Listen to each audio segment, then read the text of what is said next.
السلام علیکم، کیسے ہیں آپ سب لوگ؟ خیریت سے ہیں؟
اچھا، آج میں چاہ رہا ہوں کہ ایک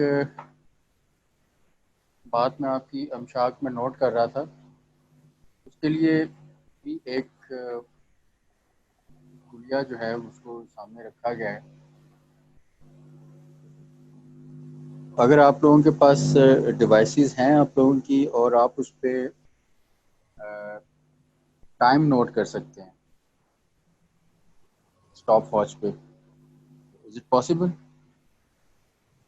جی تھوڑی سی تاخیر ہو اچھا، جائے بے گی. شک آپ اس وقت جو آپ کے سامنے وقت ہے آپ اس کے حساب سے آپ 5 منٹ کا ٹائم جو ہے وہ آپ نوٹ کر لیں، ٹھیک ہے؟ وہ تو آپ کو ایوریج جو اسٹینڈرڈ کلاک ہے اس پہ بھی پتہ چل جائے گا، ٹھیک ہے؟ جی وہاں سے لے کے آپ نے 5 کے درمیان میں 10 جیم لکھنے ہیں. تو ٹھیک. آپ ریڈی ہو جائیں، اس کے بعد میں آپ کو گو دیتا ہوں، ٹھیک ہے؟ تو آپ یس کر دیں گے کہ آپ ریڈی ہیں. 5 منٹ میں 10 جیم لکھنے. جی، کیونکہ ایک چیز میں کافی اس کو نوٹ کر رہا تھا تو وہ اس کو تھوڑا سا پش کرنے کے لیے یہ چیز ضروری ہے، ٹھیک ہے؟ کیونکہ آپ کے لکھنے میں جو وقت کی گنجائش ہے، یعنی جتنا سہولت سے جلد آپ لکھ پائیں گے اتنا ہی یعنی آپ کے ہاتھ میں رکاوٹ اور سختی کا لیول جو ہے وہ کم ہوگا، اس کی ریشو جو ہے وہ کم ہوگی، ٹھیک ہے؟ ایک ہنٹ میں نے دے دیا. اس چیز کو پیدا کرنے کے لیے تھوڑا سا میں چاہ رہا ہوں کہ اس کو کچھ ایسا پش دیا جائے کہ آپ کے ہاتھ کی جو جھجک ہے وہ کھلے. ٹھیک ہے سر، میں آپ بتا دیں جو یہ آپ کہتے ہیں. جی، سب لوگ ریڈی ہیں؟ جی جی سر. اچھا جی، ابھی وقت ہے 4:14، ٹھیک ہے میرے پاس. جی، اور 4:19 تک آپ کو 10 جیم لکھنے ہیں. ٹھیک ہے، دیکھیے ذہن میں آپ کے 10 منٹ کا ٹاسک پورا کرنا نہیں ہونا چاہیے. آپ کے ذہن میں جیم ہونا چاہیے، جیم لکھنا ہے، جیم.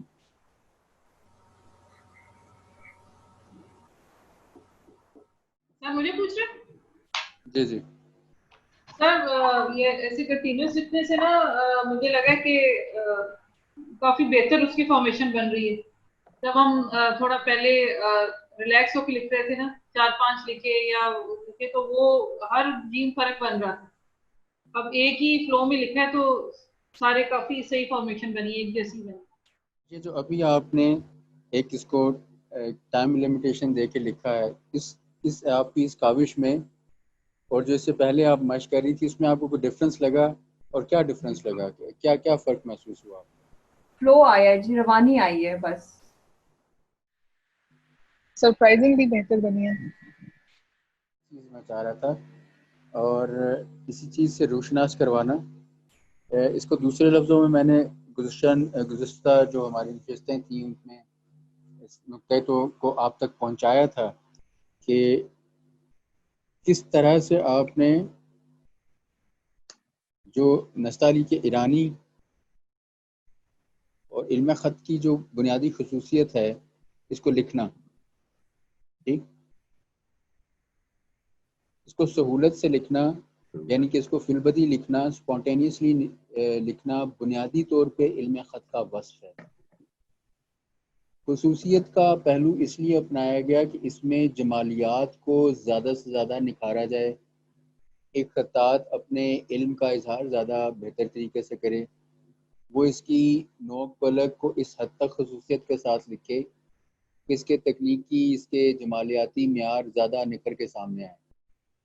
لیکن بہرحال وہ بھی سلسلہ قلم کی اسی چال کو فالو کرے گا جو فطری طور پہ لکھا جاتا ہے، یعنی سہولت آمیزی سے لکھنا، فی البدی لکھنا، برجستگی سے لکھنا، بے باکی سے لکھنا، اعتماد کے ساتھ لکھنا. یہ خط کی فطرت ہے، علم الخط کی فطرت ہے، رسم الخط کی فطرت ہے. ٹھیک ہے، تو یہ بنیادی وصف اگر آپ سیکھ لیتے ہیں، ٹھیک ہے، تو آپ یقین کریں کہ آپ علم الخط کے بالکل بنیادی چہرے کے ساتھ، جو بالکل اس کا اصلی، بغیر کسی ابہام اور بغیر کسی ایسی گرد کی طے کے جو چہرے کو دھندلا دے، آپ اس کے حقیقی چہرے کے سے آشنا ہو پائیں. اور اگر آپ اس کو سہولت سے لکھنا سیکھ لیتے ہیں، بنیادی طور پہ علم الخط کو بھی، یہ بہت اہم نقطہ ہے.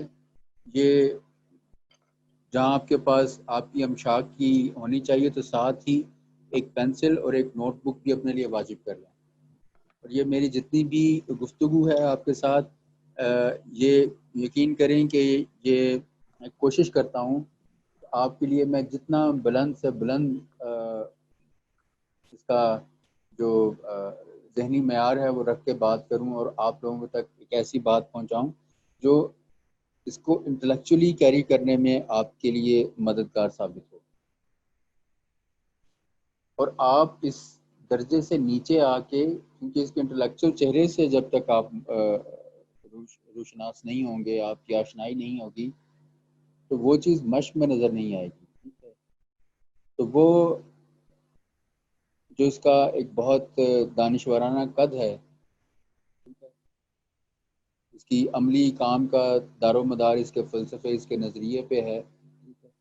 اور وہ فلسفہ اور نظریہ جب تک اس کی انٹلیکچوئل ورتھ آپ کے سامنے نہیں آتی، وہ نتیجتاً وہ کام اس کے عملی کام میں نظر نہیں آئے گا، وہ پہلو نظر نہیں آئے گا. اور خاص طور پہ پھر نستعلی کے ایرانی میں اس فی البدی پن کو، اس فی البدی روح کو، اس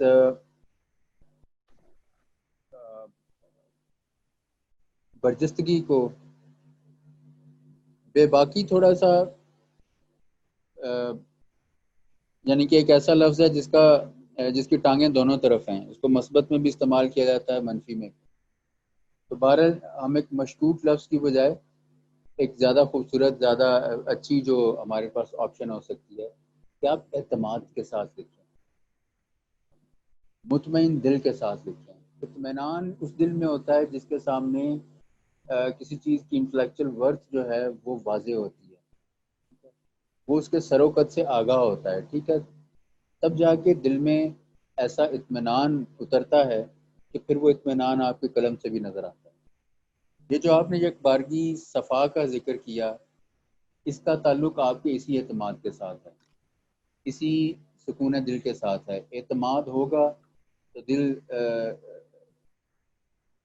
سکون کی حالت میں ہوگا، قلب سلیم ہوگا. جب قلب سلیم ہوگا تو پھر جو لکھا گیا ہے وہ آپ کا بہرحال دیکھنے والے کی آنکھ کو اپنی لپیٹ میں ضرور لے گا، کہیں جانے نہیں دے گا. یہ اتنی بات طے کر لیں. تو یہ جو برجستگی ہے، اس کے پیچھے جو تکنیکی معیار ہے، یہ یاد رکھیں کہ یہ بہت امپورٹنٹ چیز ہے. یہ ون آف دا ٹاپ 5 جو چیزیں ہیں، بلکہ ٹاپ 3 چیزیں جو ہیں. اور ان اے ٹرو سینس اگر اس کو اگر میں ٹاپ آف دا لسٹ لکھوں تو یہ غلط نہیں ہوگا. سر ایک پوائنٹ ایک میں مصرع. جی بولیے، بتائیے. کیونکہ اب ہم نے جین کو انیٹمی وائز اس کی جو بھی اس کی ساخت ہے اس کو ہم نے 2-3 مراحل سے گزر کے سیکھا ہے، تو اب ہمیں پوری مکمل شکل واضح ہوئی ہے. تو شاید اس وجہ سے بھی ایک اعتمادی آئی ہے کہ ہاں اب مکمل شکل کو ایک ہی دفعہ بنانا ہے.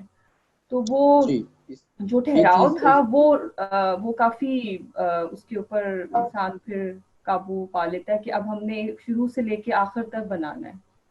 جی بالکل. یہ اگر آپ کو یاد ہو تو کاظمی صاحب نے محترم نے ایک نقطہ اٹھایا تھا، تو اس کے جواب میں نے یہی کہا تھا کہ آپ پہلی فرصت میں اس کو یک قلمی لکھنے کی بجائے، یعنی کہ آپ نے اس کو لکھنا تو وہی ہے جیسے آپ اس کو چاہے 1000 حصوں میں تقسیم کر کے لکھیں، لیکن وہ لفظ الٹیمیٹلی اپنی چال کے مطابق لکھا ہوا نظر آنا چاہیے. تاثر یہی ملے گا کہ چاہے وہ سہولت سے لکھا گیا ہے، خصوصیت سے لکھا گیا ہے. خصوصیت سے لکھا گیا ہے تو اس کو چاہے 1000 مرتبہ رک کے لکھا گیا ہے، لیکن الٹیمیٹلی آخر کار اس کو اپنی قلم کی چال کے مطابق ہی لکھا ہوا دکھائی دینا چاہیے. ٹھیک ہے، اور وہ نظر آئے ایسے کہ ہاں یہ لکھا گیا ہے. اس کے لیے ضروری یہ ہے کہ اگر آپ، بہت سے لوگوں کی یہ ترجیح ہوتی ہے، نیت شوق مچل رہی ہوتی ہے، بہت کچھ معاملات ہوتے ہیں اندر کی، جو ہمارا شوق ہے، جو سمجھیں کہ وہ ابھی تربیت نہیں ہوئی ہوتی نا اس چیز کی، اس کو ہم نے باندھ کے نہیں رکھا. اس سے جو ہم نے قطرہ قطرہ کام لینا ہے، وہ اگر اس کو ایک مرتبہ میں بہا دیں گے تو یقیناً صلاحیت اور توانائی کو ضائع کرنے کے سوا ہمارے ہاتھ کچھ نہیں آئے گا. اس کے لیے ضروری یہ ہے کہ آپ لفظ کی اناٹمی سے، آپ نے بالکل بجا کہا، یہ میں نے بہت صراحتاً یہ بات پہنچائی تھی کہ میری ترجیح یہ ہوتی ہے کہ آپ اس کو حصوں میں تقسیم کر کے لکھیں. اس سے کیا ہوتا ہے کہ آپ کو اس کی اناٹمی، دوسرے لفظوں میں خطاطی کی اصطلاح میں آپ اس کی قلم کی چال سے آگاہ ہوتے ہیں. ٹھیک ہے، کہ میں نے 4 حصوں میں اس کو لکھا ہے. پہلا حصہ کیسے شروع ہو رہا تھا، اس باریک سے حصے کی کیا تقاضا تھا مجھ سے، قلم نے کیسے چلنا ہے، دوسرا حصہ کیسے لکھنا تھا، تیسرا کیسے لکھنا تھا، چوتھا کیسے لکھنا تھا. ان سب کے چاروں حصوں کے آپس میں کیا انفرادی تقاضا تھا، اور اس کے بعد سب سے اہم چیز ان کو آپس میں جوڑنا کیسے ہے. سب سے اہم یہ چیز اگر آپ نہیں کر پائیں گے، آپ نے اپنی جگہ پہ چاروں حصوں کو بہترین لکھا، لیکن ان کے لکھنے میں جو ارینجمنٹ ہونا چاہیے تھا، جو قلم کی چال ہونی چاہیے تھی، اس کے جو چلنے کا طریقہ کار ہونا چاہیے تھا، وہ آپ نے اڈاپٹ نہیں کیا. تو وہ اپنی جگہ پہ چاروں حصے مکمل ہونے کے باوجود جو جوڑنا ہے، جوڑنے کو ہم کیا کہتے ہیں، پیبند لگانا. یہ لفظ ابھی سے آپ اس سے آشنا ہو جائیں، پیبند. پیبند لگانا. یہ جو مفردات ہیں ان میں ان کی صحت اتنی کھل کے سامنے نہیں آتی، لیکن بجا طور پہ یہ 100% انوالو ہیں، 1000% انوالو ہیں. جیم کا پہلا جو آدھے قلم کا حصہ تھا، شروع کا جو نوک سے بنتا ہے، اس کے تاج کے درمیانی حصے سے کیا تعلق ہے، اس کو اگر درست نہیں جوڑیں گے صحت مکمل نہیں ہوگی. جو جیم کا آخری حصہ ہے پھر آگے دائرے والے حصے سے کیسے اس نے ملنا ہے، یہ جب تک صحیح درست طریقے سے نہیں ملے گا جیم اپنی جگہ پہ نہیں آئے گا. تو یہ مفردات میں بھی پیبند کاری یعنی پیبند لگانا یہ انوالو ہے. اور آگے جا کے مرکبات، پیچیدہ کلمات اور ان جگہوں پہ جا کے آپ کے کام کو اگر کہیں تکنیکی اعتبار سے جانچا جائے گا تو اگر 2-3 چیزوں کو آپ ملائیں، ایک جیسے میں نے کہا کشید، ایک دائرہ، اور پھر بنیادی وصف پیبند. آپ ایک حرف کو جیسے 2 حرفی لفظ ہے، 6 حرفی یعنی 3 حرفی لفظ ہے، 5 حرفی لفظ ہے، 6 حرفی لفظ ہے، ٹھیک ہے. اسی طرح پیچیدہ کلمات بھی ہوتے ہیں. اب یہ اس میں ایک حرف دوسرے حرف سے جڑے گا کیسے؟ لام میم سے کیسے جڑے گا، نون میم سے کیسے جڑے گا، سین نون سے کیسے جڑے گا، کاف سین نون آپس میں کیسے جڑیں گے، ٹھیک. بے نون نون سین آپس میں کیسے جڑیں گے. تو یہ ان کا جو آپس میں تعلق ہے جیسے یہ جڑیں گے وہ چیز کہلاتی ہے پیبند. تو خطاطی میں آپ کا پوری فنی قابلیت جو ہے ان پیبندوں کو، اس جوڑنے کی کیفیت کو ازبر کرنا ہے. ٹھیک ہے. جس کی کمانڈ، جس کی دسترس، جس کی سمجھیں کہ اس کا کمال فن یہ ہے کہ وہ غالب ہو ان چیزوں پہ، خاص طور پہ اس چیز پہ کہ وہ آپ کے فن کو، اگر آپ کے علم کو، آپ کے لکھے گئے کو جب اسٹیٹیکلی کوئی جا کے جج کرے گا، کچھ لوگ صرف اس کو ایک ویژولی ایڈمائر کرتے ہیں، دیٹس آل. لیکن بہت جگہوں پہ ایسے ہوتا ہے کہ آپ کے کام کو مکمل طور پہ مزنا ماشاء اللہ اچھی خطاط بن جائیں گی، نمائش ہوگی، کہیں سے دنیا کے کوئی بڑے اساتذہ اٹھ کے آئیں گے دیکھنے کے لیے، تو وہ اس کو عام طریقے سے نہیں دیکھیں گے، وہ آپ کے کام کو ایک تنقیدی نگاہ سے دیکھیں گے کہ جی اس کام میں پیبندوں کی صحت کیسی ہے، دائرے کیسے لکھے گئے ہیں. اور اس کے علاوہ بھی صرف یہی چیزیں نہیں ہیں، a long list of many things involved. ٹھیک ہے.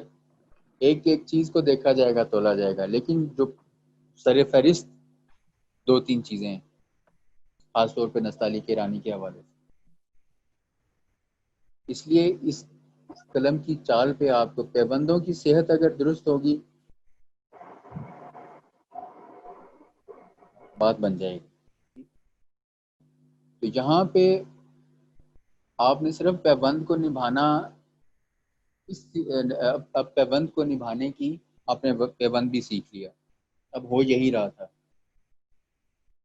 اب پیبند کو لکھنا سیکھ لیا، لیکن اس کے ساتھ ایک ٹائم لیمیٹیشن بھی ہے. ٹائم لیمیٹیشن کا مطلب کیا ہے؟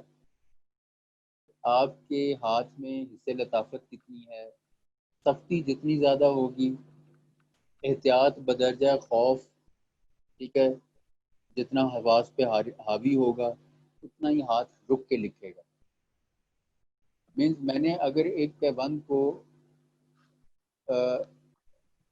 اسٹینڈرڈ اس کا وقت ہے کہ میں نے اس کو 2 سیکنڈ دینے ہیں، ٹھیک، میں اگر اس پہ بہت زیادہ رک جاؤں گا تب بھی اس کی صحت، اس کا معیار، اس کا جو حسن کا معیار ہے وہ میرے سامنے نہیں آئے گا. اگر میں اس کو مور دین اور لیس دین دا ریکوائرڈ ٹائم، آپ کی ایک ایک ایفرٹ کنٹرولڈ ہے، آپ قوت لگا رہے ہیں تو وہ ایک کنٹرولڈ ایفرٹ ہے، ڈیلیبریٹ ایفرٹ ہے، اس کے پیچھے مکمل طور پہ ارادتاً آپ دیکھ رہے ہیں کہ میں نے اس لفظ میں اتنی فورس لگانی ہے، اس کو یہاں پہ آ کے میں نے روکنا ہے، ٹھیک ہے. تو یہ اسی چیز کا تعلق پھر آپ کی برجستگی کے ساتھ، یہی چیز آگے چل کے اسی کو ہم کہتے ہیں کہ یہ فی البدی کیفیت ہے، یہی برجستگی ہے، یہی آپ کا اعتماد ہے.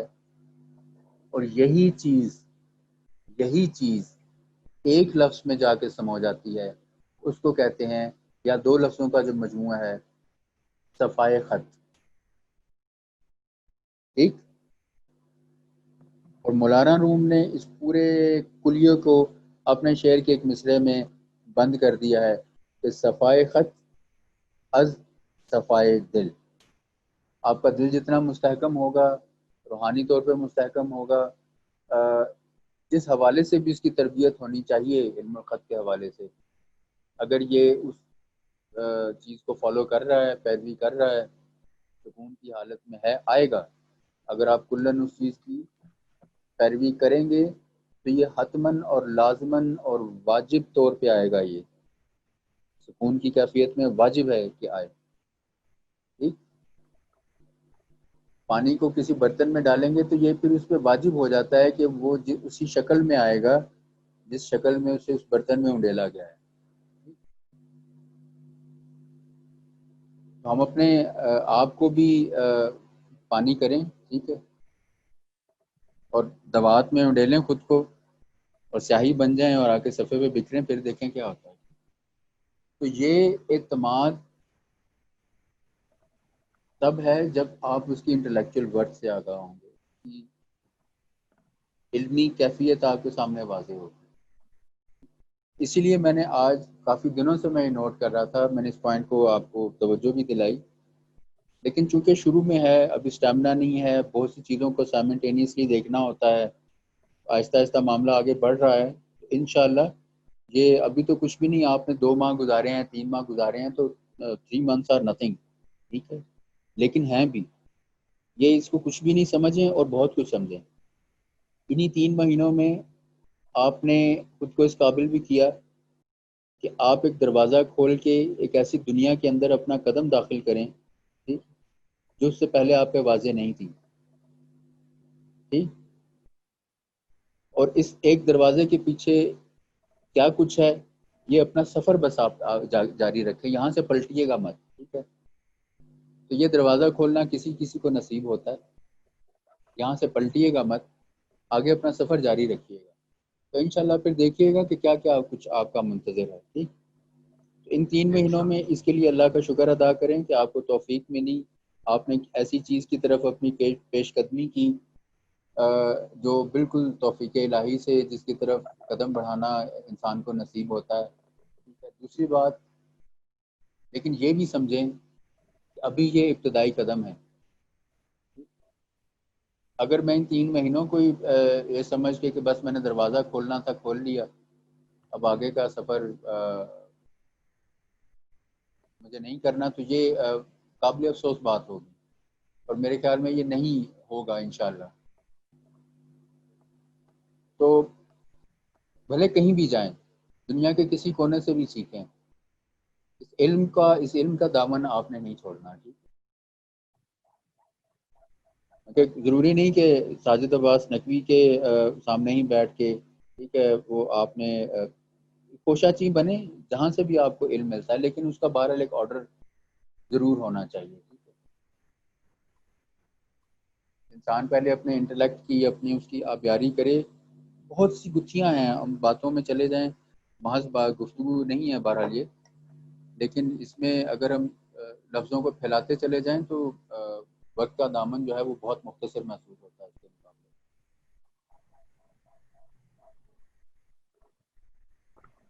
تو 3 مہینے یہ کچھ بھی نہیں ہے، آپ کو بھی بہت کچھ ڈسکور کرنا ہے.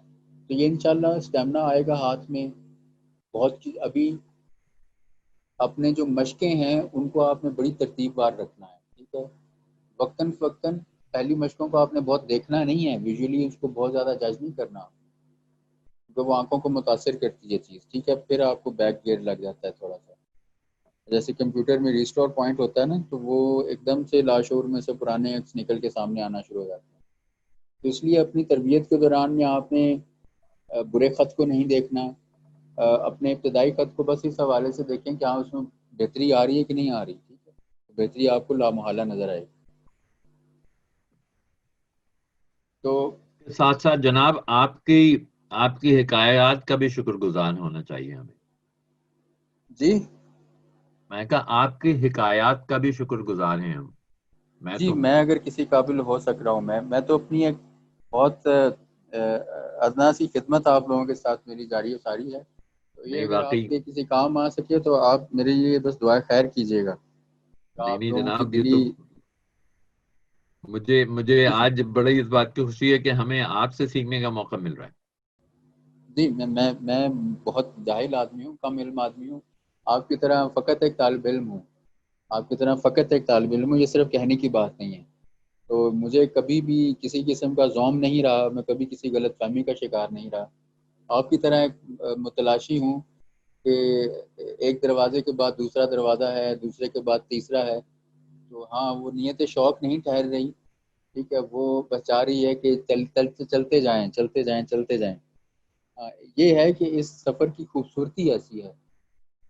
یہ آپ کو بتا دوں کہ یہ آنے والے اس رستے پہ منظرنامے ایسے ہیں کہ ایک مرتبہ تھوڑا سا کٹھن لگتا ہے سفر، لیکن ایک مرتبہ جب آپ اس گرین زون میں داخل ہو جاتے ہیں نا، ٹھیک، تو وہ پھر آپ کو ایسی اپنی لپیٹ میں لیتا ہے کہ پھر انسان کسی اور جگہ رہتا نہیں ہے. یہ میں آپ کو بتا دوں. جناب تو انشاءاللہ وہ سرسبزی، وہ شادابی آپ کی آنکھوں کے سامنے آنے والی ہے. کچھ دیر نہیں ہے، آپ اس علاقے میں داخل ہو چکے ہیں. یہ آپ کو اطمینان ہونا چاہیے. ٹھیک ہے، جیسے ہوتا ہے نا کہ ہم نے بس سرحد عبور کر لی، اب اتنا تو اطمینان ہے کہ ہم پاکستان میں آ گئے ہیں. ٹھیک ہے، تو یہ معاملہ آپ کا اسی طریقے سے آگے بڑھنا چاہیے. انشاءاللہ تعالی العزیز برجستگی جو ہے آپ کے لیے حاصل کرنا بہت ہی بنیادی چیز ہے. یہ کوشش انشاءاللہ اس کے لیے میں ابھی سے آپ کو بتا دوں، یہ بے شک آپ لکھ لیں. یہ جو آج میں نے پریکٹس آپ سے کروائی ہے، اس کے لیے آپ کسی وقت بھی ذہنی طور پہ تیار رہیے گا. اس کو میں تھوڑا زیادہ شدت سے کرواؤں گا آپ کو. ٹھیک ہے، یہ ہو سکتا ہے کہ 10 منٹ میں آپ کو میں کوئی 100 مرتبہ لکھنے کے لیے بھی کہوں، لیکن ایک مرتبہ آپ اس فلٹر میں سے گزر جائیں اگر، تو آئی کین امیجن. اور اللہ پاک جسے کہتے ہیں، وہ شاعر نے کہا ہے کہ میرے جنوں کا نتیجہ ضرور نکلے گا، میرے جنوں کا نتیجہ ضرور نکلے گا، کسی سیاہ سمندر سے نور نکلے گا. تو سیاہ سمندر سے مراد ہم لوگ نہیں ہیں. اللہ پاک نے ہمارے دلوں پہ بہت رحمت کی ہوئی ہے.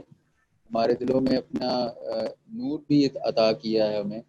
جہاں ہمارے اندر ایک دیگر وہ ایک انکلینیشن موجود ہے، تو وہیں پہ خدا نے ہمارے اندر حق بھی رکھا ہے، ہمارے اندر اس چیز کو پہچاننے کا بھی حق رکھا ہے.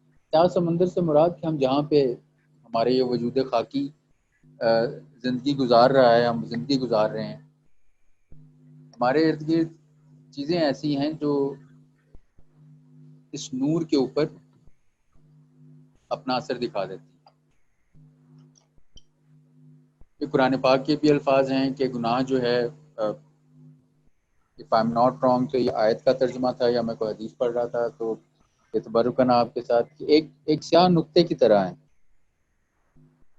وہ لگتا ہے سیاہ نقطہ دل پہ، اور پھر انسان اگر اس کا خیال نہ کرے تو پھر وہ پھیلتا چلا جاتا ہے، پھیلتا چلا جاتا ہے، اور اس دل کو اپنی لپیٹ میں لے لیتا ہے. تو یہ دل مطمئن سے، معاذ اللہ خدا ایسی کیفیت سے بچائے. ہم غلطیاں بھی کرتے ہیں، ہم گرتے بھی ہیں، ٹھیک ہے، لیکن وہی خدا تعالیٰ ہے، وہی نور ہے، وہی جو ہمارے اندر ایک ہمیں سرا پکڑایا گیا ہے، ٹھیک ہے، اس کو بس تھامے رکھیں تو گریں گے بھی 100 بار گریں گے لیکن اٹھیں گے بھی، ٹھیک ہے. انشاءاللہ آپ لوگوں نے اپنا حوصلہ نہیں چھوڑنا. یہ تھوڑا مفردات کا وقت جو ہے یہ خشک ہوتا ہے، ابتدائی وقت جو ہے یہ 100 مرتبہ حوصلہ ٹوٹتا ہے، 100 مرتبہ انسان اپنے ارادے باندھتا ہے. آپ کا 1000 مرتبہ بھی حوصلہ ٹوٹے، آپ نے اپنے قدم جما کر رکھنے ہیں. وہ جو سرا آپ کے ہاتھ میں ہے، ٹھیک ہے، اسے نہیں چھوڑنا آپ نے، ٹھیک ہے. تو یہ سوچیں کہ اس اندھیرے میں، اس اندھیری دنیا میں یہ سرا خدا تعالیٰ نے آپ کے ہاتھ میں دیا ہے، تو یہ بھی اگر گم ہو جائے تو میں اس اندھیرے میں کیا کروں گا. عقل مندی کا تقاضا یہی ہے. قابل جو صاحب شعور آپ سب لوگ ماشاءاللہ سے دلی اور روحانی طور پہ فیض یافتہ ہیں. اللہ پاک نے آپ کو یقیناً مجھ سے زیادہ فہم اور شعور عطا کیا ہے. کوئی قابل فہم مجھ جیسا بے فہم آدمی تو 1000 مرتبہ اس سرے کو گم کر چکا، لیکن کوئی صاحب عقل، کوئی صاحب شعور یہ نہیں چاہے گا کہ اندھیرے میں اس کو کہیں کو روشنی کی کرن نظر آئی ہے اور وہ اسے پھونک سے بجھا دے. تو وہ سیاہ سمندر سے نور تبھی نکلتا ہے جب ہم اسے کھود کے لائیں گے. اپنی دنیا بھی منور کریں، اس دنیا کو منور کریں، اس جہان صغیر کو بھی اور جہان کبیر کو بھی، ٹھیک ہے. تو میں آپ سے یہ جو اپنی گزارشیں کرتا ہوں، یہ گزارشیں سب سے پہلے میرے اپنی نالائق ذات کے لیے ہیں، ٹھیک ہے. اور یہ جو اپنے آپ کو بات کہہ دیتا ہوں یہ کوئی دکھاوے کے لیے کسی چیز کے لیے، بار اپنی بات کرنا بہت اچھا نہیں لگتا. آپ کے ساتھ جو بات ہے میں اسی کو آگے بڑھاؤں گا کہ یہ آج جو ہم نے چیز کی ہے اس کا آپ نے عملی مظاہرہ بھی دیکھ لیا. تو 2 مصرے ان کو آپ، ایک کو آپ نے شروع میں لکھنا ہے، یہ واجب کرنے خود پہ، ٹھیک ہے. ایک تو وضو کریں، بسم اللہ الرحمن الرحیم پڑھیں، رب تعالیٰ کو یاد کریں، ٹھیک ہے، اور اسے دعا مانگیں کہ آپ کے ہاتھ میں اتنی برکت عطا کرے انشاءاللہ تعالی العزیز کہ آپ کا کام بہت اچھے طریقے سے آگے بڑھے. آمین. ایک مصرع کہ وفاداری بشرط استواری اصل ایمان ہے، یہ آپ کے سرنامہ ہونا چاہیے، ٹھیک. اور اختتام پہ آپ نے لکھنا ہے کہ صفائے خط صفائے دل. یہ دونوں چیزوں کے درمیان میں آپ کی مشق ہونی چاہیے. اور باقی اس کے اوپر خدا کی رحمت کا، اس کی مقرب ہستیوں کی رحمت کا جو ہے وہ غلاف ہو تو انشاءاللہ یہ بات بہت خوبصورت ہو جائے گی. یہ جناب وفاداری والا مصرع ذرا دوبارہ بتائیے گا. وفاداری، جی، وفاداری بشرط استواری اصل ایمان ہے. جی بشرط.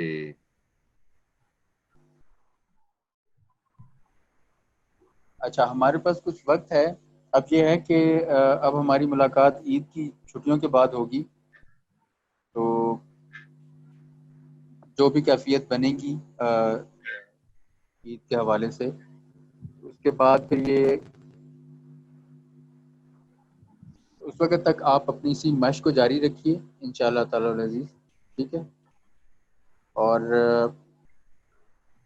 آج کے لیے یہ ہے کہ اگر آپ کے پاس، ہم نے وہ سخن شناسی کے حوالے سے بھی ایک سلسلہ شروع کیا تھا، اگر آپ کے پاس آج کچھ ہے شیئر کرنے کے لیے اور آپ اپنے اینڈ پہ کچھ کہنا چاہتے ہیں اردو زبان کے کسی بہت خوبصورت تحریر کے حوالے سے، چاہے شاعری کی صورت میں ہو، نثر کی صورت میں ہو، کسی بھی ادبی فن پارے کی صورت میں ہو، تو ضرور.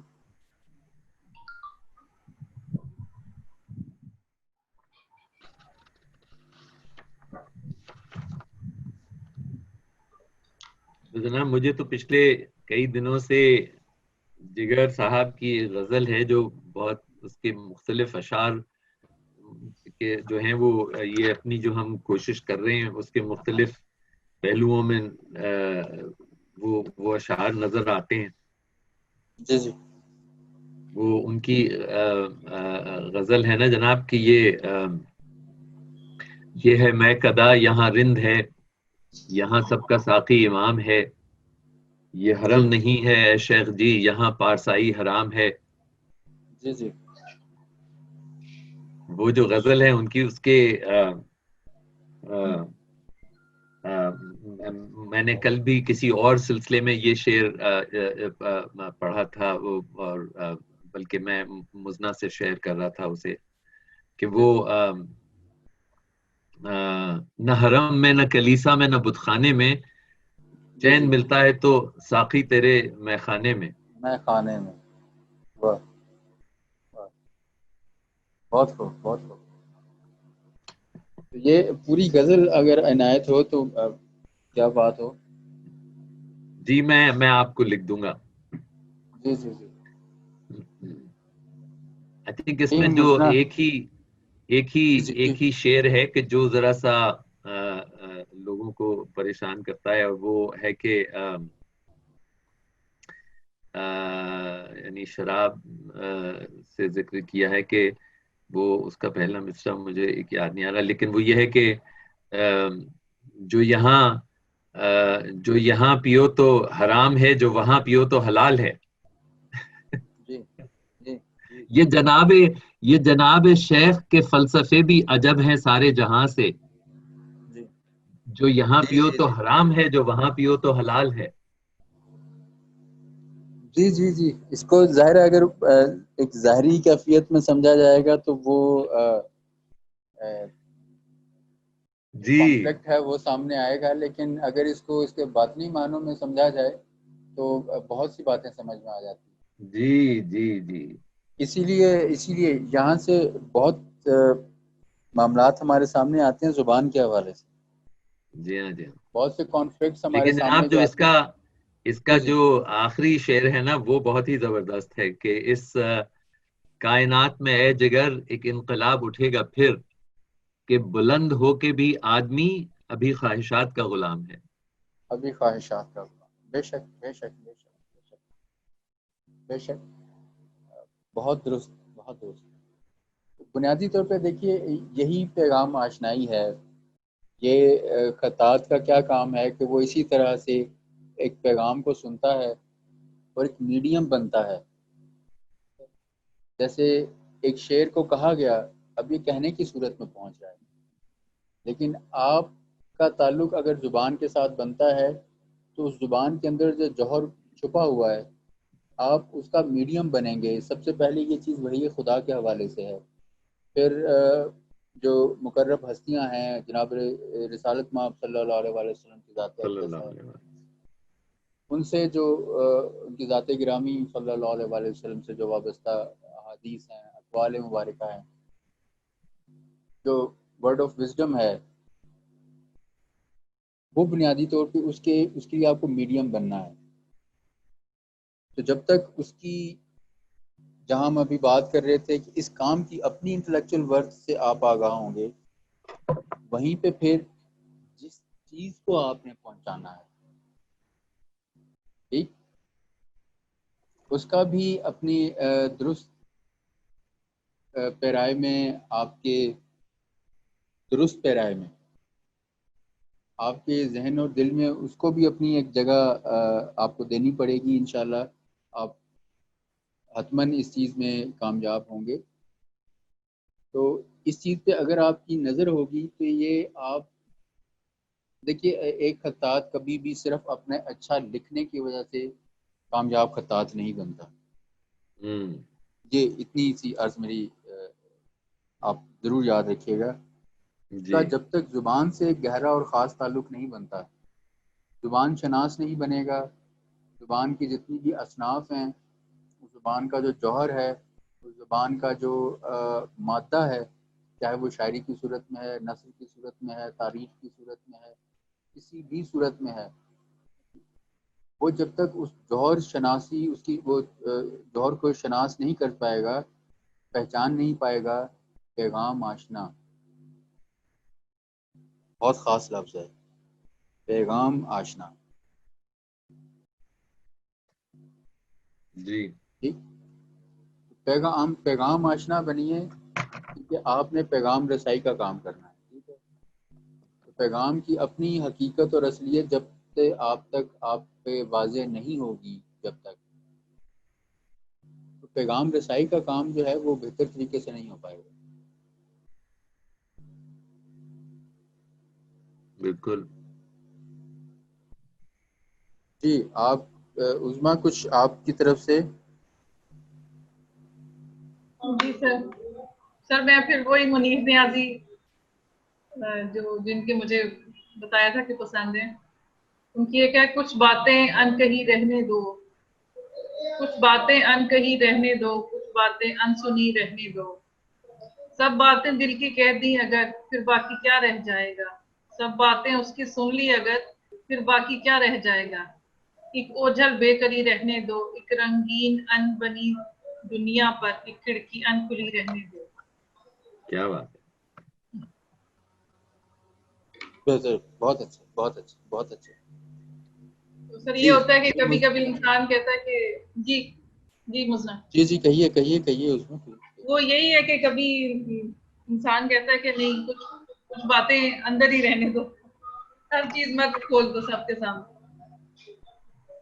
تاکہ ایک وہ تجسس رہے، ایک انٹرسٹ رہے. جی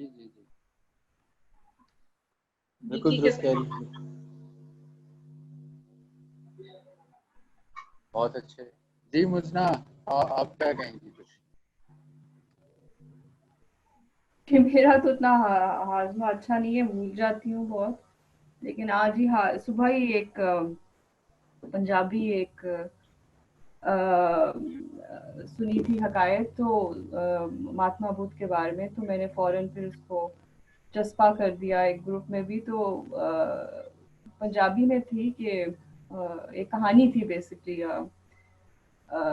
کہ جلد ویخ کے تسی اندازہ نہ لاؤ کہ کتاب وچ کی لکھیا ہوا ہے، کہ اس کی جو روح ہے نا وہ پہچاننے کی کوشش کرو، جلد دیکھ کے نہیں، اس کی ظاہری جو اس کی ہے ساخت، اس کو دیکھ کے اس کا آپ نتیجہ نہیں اخذ کر سکتے کہ اس کتاب میں کیا لکھا ہوا ہے.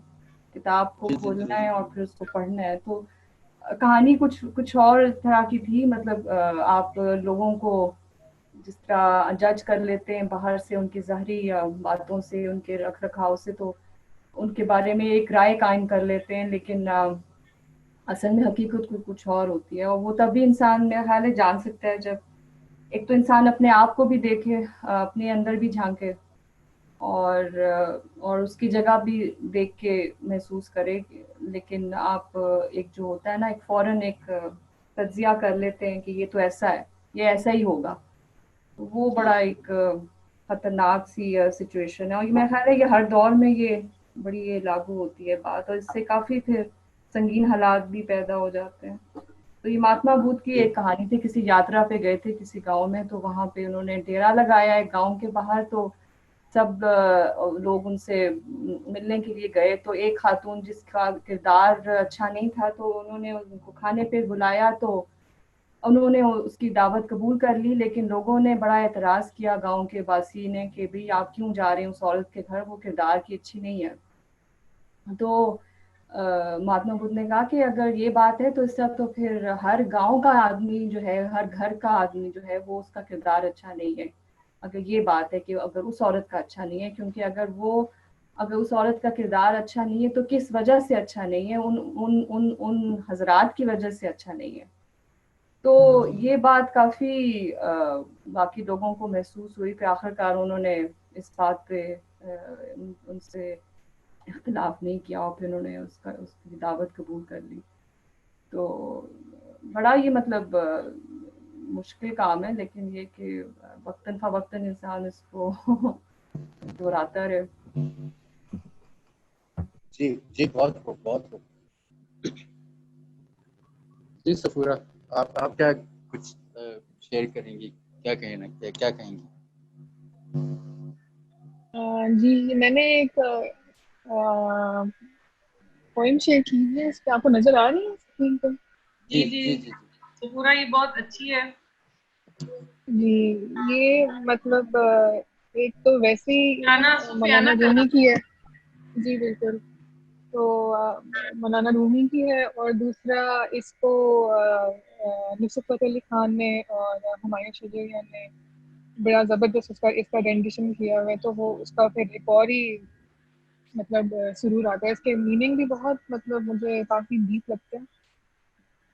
تو مطلب اس طرح سے ہے کہ نمن میں مطلب پرشین مجھے فارسی اتنی بولنے کی عادت نہیں ہے، نہ میں نے کبھی مطلب پڑھی ہے. تو کوشش کیجیے، یہی تو ہم چاہ رہے ہیں، یہی تو چاہ رہے ہیں.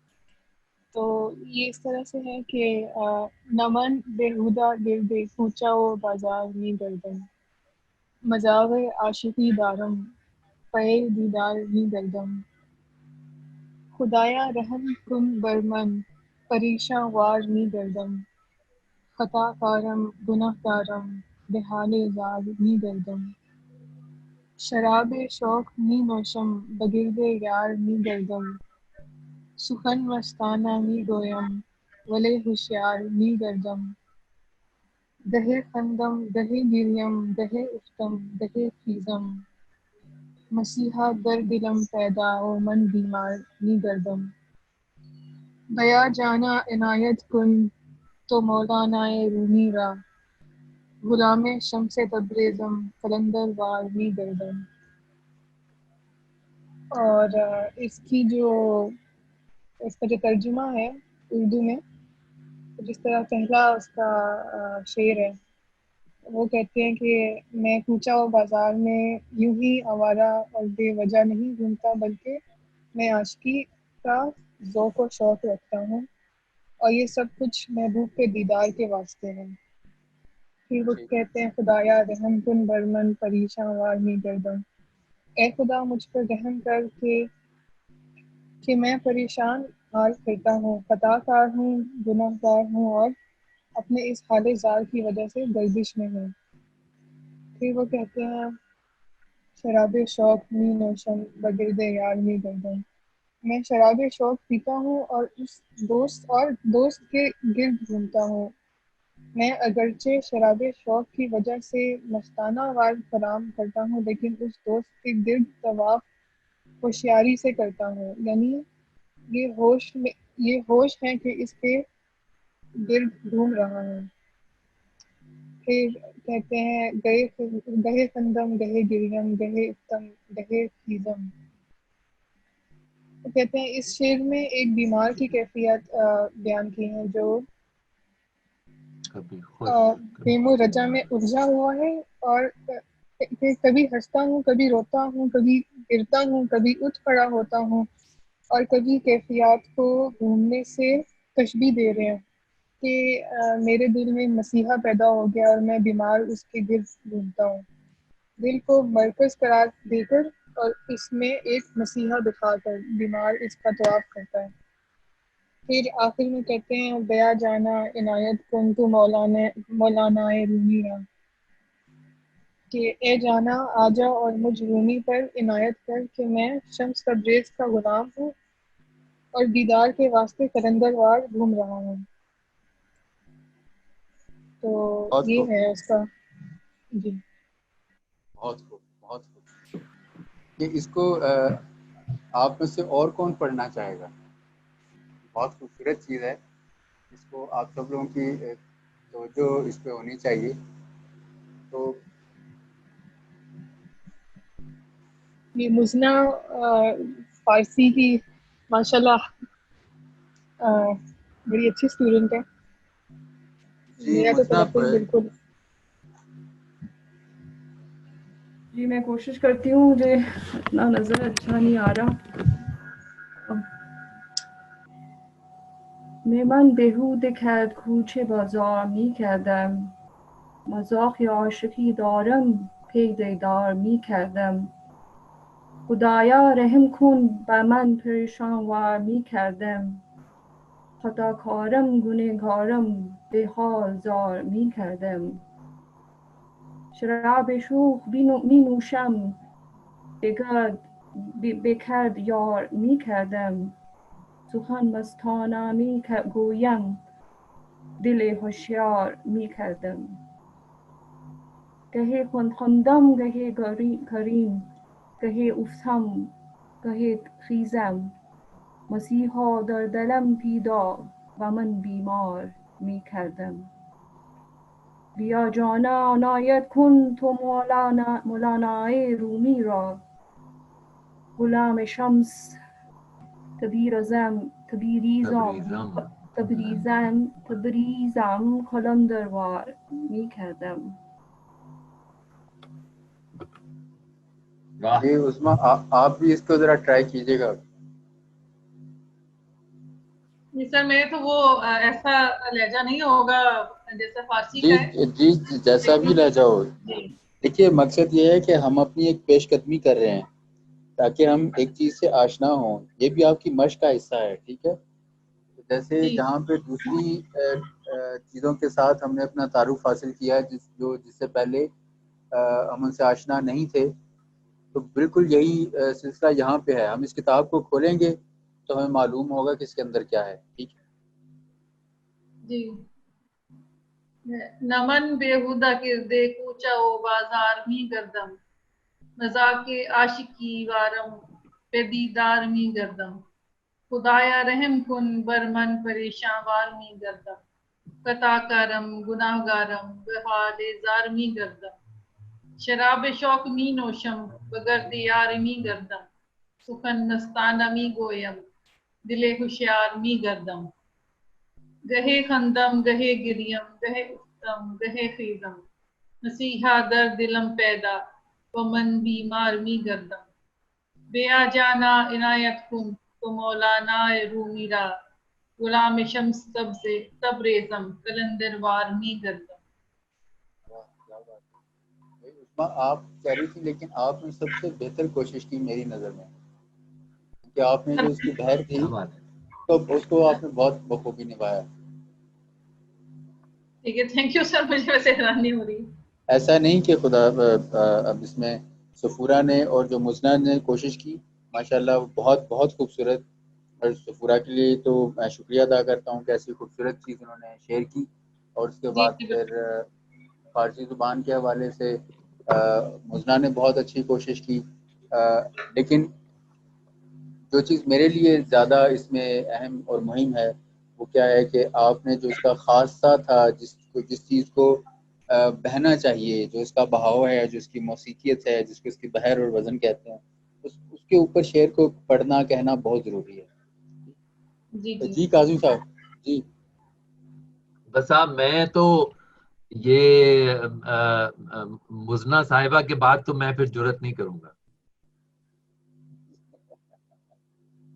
جی جی جی جی ٹھیک ہے. اب یہ آج بھی آپ نے پڑھا ہوا ہے فارسی کو, ایسے بھی نہ آپ اپنے آپ کو انڈر اسٹیمیٹ کریں. نہیں جناب, ماشاءاللہ آپ کا لب و لہجہ تو بہت ہی زبردست ہے. وہ میں پھر اس کے سامنے تو بس شرمندہ ہی ہوں. نہیں, یہ آپ ہی نے نہیں, میں نے بھی اپنے قدم پیچھے ہٹا لیے. جب میں نے مزنہ کو سنا تو پھر میں نے کہا کہ نہیں, مجھے نہیں کہنا چاہیے. ٹھیک ہے, تو میں نے بالکل اپنے لبوں پہ ہاتھ رکھ لیا سب. نہیں سر, اب ہمیں کیوریوسٹی ہو رہی ہے, تجسس ہو رہا ہے. اب ہم کاظمی صاحب سے بھی سنیں گے اور سر سے بھی سنیں گے. چلیے میں پڑھ دیتا ہوں. نمن بہودہ گردے کوچہ و بازار می گردم مذاق عاشقی دارم پہ دیدار می گردم خدایا رحم کن بر من پریشان دار می گردم خطا کارم گنہگارم به حال زار می گردم شراب شوق می نوشم به گرد یار می گردم سخن مستانه می گویم دل ہوشیار می گردم گهه خندم گهه گریم گهه افتم گهه خیزم مسیحا در دلم پیدا و من بیدار می گردم بیا جانا عنایت کن تو مولانای رومی را غلام شمس تبریزم قلندر وار می گردم. جی بہت خوب, بہت خوب, ماشاءاللہ, بہت خوب, بہت خوب, بہت خوب. تو دیکھیے یہ ہمارا سٹینڈرڈ جو ہے وہ اپنے کام کے حوالے سے ایک چیز تو ہے. ٹھیک ہے, آپ جو جدید شاعری ہے, جو جدید نثر ہے ہمارے ہاں, بطور صنف آپ ظاہر ہے نا جب ہم بات کریں گے تو اس کے ساتھ ایک تعلق بنتا ہے، لیکن ایک چیز کی طرف توجہ میں آپ ضرور ایک درخواست اپنی طرف سے آپ لوگوں کے سامنے کہ ہمارا جو ایک کلاسیکل سیگمنٹ ہے، جو کلاسیکل شاعری ہے، جو کلاسیکل نثر ہے، جو کلاسیکل ہمارا لٹریچر ہے، فارسی کا ہو عربی تک تو خیر ابھی ہماری رسائی بالکل بھی ناممکن ہے. جو امیجیٹ نیبر ہے ہمارا اس کو ہم نے بالکل ترک کر دیا، یعنی فارسی. پھر اپنی زبان کے ساتھ ہمارا بہت ہی واجبی سا تعلق ہے. جیسے ابھی کاظمی صاحب نے محترم نے جگر کی غزل پڑھی، تو ابھی یہ جو قبیلہ ہے پورا، ان کے کلام میں ایسا شعر ہے جو باقاعدہ طور پہ سونے کے حروف سے لکھنے کے قابل. یہ خزانہ ابھی بند ہے. اور دوسرا یہ ہے کہ بہرحال اس کا جو انٹلیکچوئل قد ہے ہمارے اس کلاسیکل ورک کا، اس کو ہم شروع کریں، جتنے بھی ہمارے بڑے بڑے نام ہیں، تقی میر ہو، غالب ہوں، اور اسی قبیل میں جتنی ایک فہرست ہمارے سامنے آتی ہے، جگر مراد آبادی بھی ان میں سے ایک نام ہے، ٹھیک ہے، داغ دہلوی بھی ان میں سے نام ہے، ایک طویل فہرست ہے. اس کا مقابلہ ہم آج کی جدید شاعری کے معیار کے ساتھ باہر حل نہیں کر سکتے.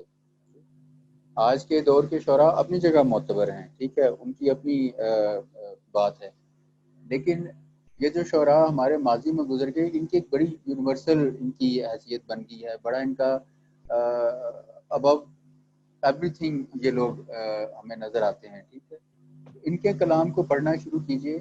ایک تو یہ ہوگا کہ آپ زبان کی اصلی صحت سے آگاہ ہوں گے. اگر آپ زبان شناس بننا چاہتے ہیں، ٹھیک ہے، تو اس کے لیے کلاسیکل ادب کو پڑھیں. شروع میں تھوڑا مشکل ہوگی، فارسی کو پڑھیں، ٹھیک ہے. اگر آپ کلاسیکل اردو سے آگاہ ہو جاتے ہیں تو فارسی کو پڑھنا بھی آپ کے لیے مشکل نہیں رہے گا. اس کے ساتھ پھر سب سے بڑی تربیت یہ ہوگی کہ چونکہ وہ بالکل ایک کلاسیکلی شاعری تھی، تو اس میں جو شاعری کی اپنی صنف تھی، اس کی تکنیکی معیار کے حوالے سے وہ بہت صحت مند ہیلدی چیز ہے. اس کو جب آپ سیکھیں گے تو شاعری کی جو اپنا اصلی معیار ہے وہ بھی آپ کے سامنے آئے گا. جیسے ہم یہ طے کر سکیں کہ ہر چیز کی ایستھیٹکس ہیں، ہر چیز کی جمالیات ہیں، تو ہم اگر کسی بھی چیز کو سیکھنا چاہتے ہیں بس ہم حقیقت شناس بن جائیں، حقیقت کے پیچھے بھاگنے والے بن جائیں. ٹھیک ہے، ظاہری چیزوں کی طرف مت جائیں. ٹھیک ہے، چمکتی ہوئی چیزوں کو سونا سمجھنا ہمیں ترک کرنا ہوگا. آفی زمانہ ہمارے معاشرے کا جو حادثہ ہے فی الوقت. تو کلاسیکی شاعری کو پڑھنا شروع کریں. ہمارا جو بہت بڑا خزانہ کتابوں میں بند ہے اس کو پڑھیں تو یقیناً اردو زبان سمجھ میں آئے گی.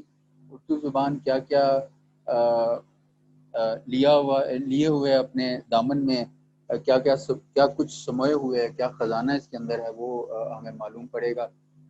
اور ایسا نہیں ہے کہ خدا نخواستہ میں کوئی جدید شاعری کا مخالف، یا اس میں سے بھی جو بہرحال کام معیاری، جو میں نے پہلے ہی کہا کہ آپ کو پیغام آشنا، یہ محض ہم یہاں پہ کچھ شاعری کی وہ نہیں کر رہے، یہ it's a part of our exercise, یہ ہماری مشق کا حصہ ہے.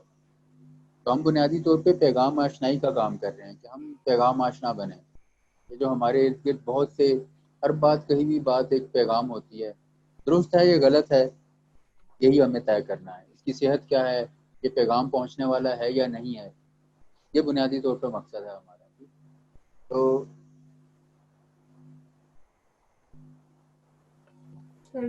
یہ پیرامیٹرز ہمارے سامنے ہونے چاہیے. بالکل بالکل مزنہ. تو انشاءاللہ نیکسٹ سیشن میں پھر آپ کے ساتھ کچھ چیز شیئر ہوگی.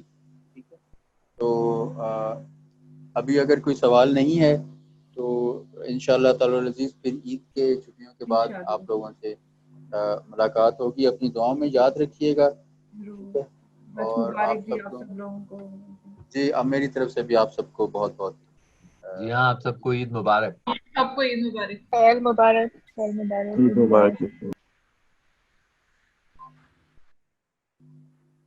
یہ جو اس میں میری طرف سے ہدیہ جو ہے اس پوری غزل میں، ایک بہت بہت خوبصورت شعر ہے،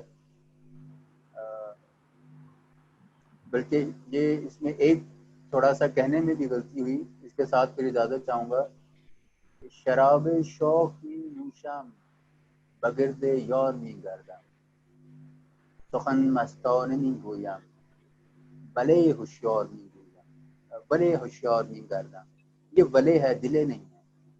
سخن مستانه می بلے گویم بلے ہوشیار می گردم، گہے خندم گہے گریم گہے افتم گہے خیزم، مسیحا در دلم پیدا و من بیمار می گردم. یہ ایسا ظالم مصرع ہے کہ یہ یقین کریں کہ یہ روح کھینچ لی اس نے.